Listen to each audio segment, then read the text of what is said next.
Hello সবাই, আজকে তোমাদের জন্য একটা ছোট্ট গল্প আছে। কিছু সপ্তাহ আগের কথা। আমাদের বিল্ডিং এর কেয়ারটেকার ছুটিতে গেলেন। সবকিছু ঠিকঠাকই ছিল। গতকশো না একদিন একজন অচেনা লোক লিপট দিয়ে আমাদের ফ্লোরে উঠে আসে। হ্যাঁ, ঠিকই শুনেছ, ভয়ঙ্কর ব্যাপার, তাই না? আমি সাথে সাথে বাবাকে গিয়ে বললাম, বাবা, আমাদের নিরাপত্তা আরো বাড়াতে হবে। অনেক খোঁজ খবর করার পর বাবা লিফটের জন্য একটা আইসি কার্ড সিস্টেম লাগানোর সিদ্ধান্ত নিলেন। আর বলতেই হয়, এটা পুরো ব্যাপারটাই বদলে দিল। এখন শুধুমাত্র যাদের আইসি কার্ড আছে তারাই আমাদের ফ্লোরে লিফটে উঠতে পারে।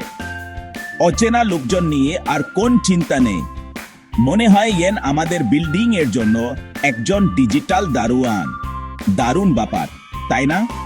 এটা আমাদের পরিবারে কতটা মানসিক শান্তি এনে দিয়েছে তা বলে বোঝাতে পারব না। প্রতিবার কার্ডটা সোয়াইপ করার সময়ও একটা নিরাপত্তার অনুভূতি হয়, শান্তি লাগে। আর এটা শুধু আমাদের জন্য না, আমাদের বিল্ডিং এর সব পরিবারের জন্য। আমরা সবাই এখন রাত একটু ভালো ঘুমাতে পারি। তো যদি তোমরাও তোমাদের বাড়ির নিরাপত্তা বাড়াতে চাও, তাহলে আইসি কার্ড সিস্টেম লাগানোর কথা ভাবতে পারো। বিশ্বাস কর, এটা খরচের পুরোটাই উসুল হবে। সবাই সুস্থ থেকো, নিরাপদে থেকো। দেখার জন্য ধন্যবাদ। আর এরকম আরো গল্প পেতে লাইক আর সাবস্ক্রাইব করতে ভুলো না। পরের বার দেখা হবে। ধন্যবাদ। আইসি কার্ড সিস্টেম আরো তথ্যের জন্য এই নাম্বারে ফোন করুন। আইও চা।